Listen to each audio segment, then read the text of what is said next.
A surprise for police officers in the United States during what they thought was a routine roadside stop.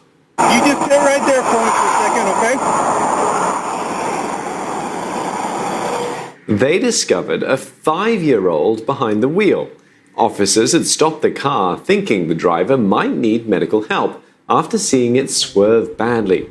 To their surprise, the child said he was on his way to California to buy a Lamborghini for himself. He'd left his house in a huff after an argument with his mother, with just $3 in his pocket.